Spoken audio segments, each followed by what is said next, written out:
ঈদের আনন্দ তো সবাই করে, কিন্তু আসল মজাটা লুকিয়ে থাকে রাতের আড্ডায়। আজ তাই আমরা গ্রামের ছোট ভাই, বড় ভাই ও বন্ধুরা মিলে ঈদের তৃতীয় দিনের রাতটাকে আরো স্মরণীয় করে তুলতে আমরা আয়োজন করেছি এক আনন্দঘন পিকনিক। আমাদের গ্রামের ঐতিহ্য অনুযায়ী ঈদের পরের দিন অনুষ্ঠিত হলো বিবাহিত বনাম অবিবাহিত ফুটবল ম্যাচ। প্রতি বছরের মতো এবারও উত্তেজনাপূর্ণ লড়াই হয়েছে। শেষ মুহূর্তের নাটকীয়তায় বিবাহিত দল ৩-২ গোলে জয়ী হয়। আর এই খেলাকে কেন্দ্র করেই রাতের বেলা আয়োজন করা হয় জমজমাট পিকনিক। আমাদের গ্রামের সাতুল্লাহ ভাই, যিনি দারুণ রান্না করতে পারেন, পিকনিকের মূল দায়িত্ব মূলত তিনিই নিয়েছিলেন। আমরাও তার রান্নার কাজে সহযোগিতা করেছি আর একসাথে দারুণ একটা সময় কাটিয়েছি।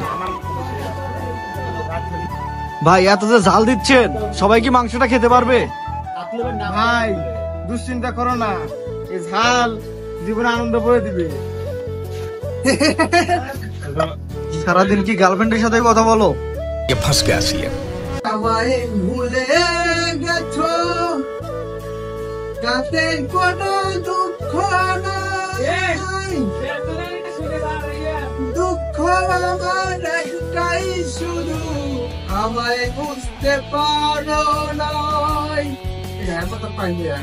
তুমি ফেল, যাও নিজে জায়গায় গিয়ে বসো। আজকে আমরা রান্না করছি গরুর মাংস দিয়ে ভুনা খিচুড়ি। একদিন এই দিনগুলো স্মৃতি হয়ে যাবে। আসুন আমরা প্রতিটি মুহূর্তকেই উপভোগ করি। সবাই রেডি হও, ক্যামেরা ফোকাসে আছে।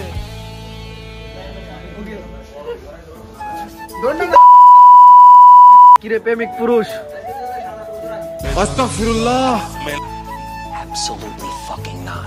এই আস্তে লাল দে। আপনি কি দাম্পত্য জীবনে অসুখী? এখনই সেবন করুন, ভালো থাকবা। আবে সালে, যে মাফ করনা। এই মুহূর্তগুলো আজীবন থেকে যাবে। ঢাকায় গেলে খুব মিস করব। সাতুল্লাহ ভাই আর মানিক ভাই খাবার পরিবেশন করছেন। সবাই একসাথে খেতে বসেছি। মুহূর্তটা সত্যি অনেক আনন্দের। বছরে 1-2 বারই এরকম সময় আসে যখন সবাই মিলে একসাথে সময় কাটাতে পারি। তাই এই মুহূর্তগুলো আমাদের জন্য অনেক স্পেশাল।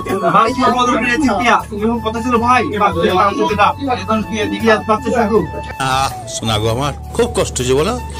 খেতে আসলাম মাংস দিয়ে দাও, আর দিয়ে দাও। কত ছিল? কাকু তো অনেকগুলো মাংস পেয়েছেন, এই যে দেখতেছি মাংস।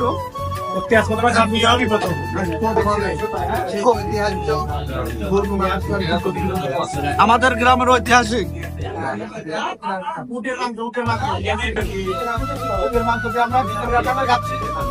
এতক্ষণ ধরে ভিডিওটি দেখার জন্য আপনাকে অসংখ্য ধন্যবাদ। দেখা হচ্ছে নতুন কোনো এক ভিডিওতে।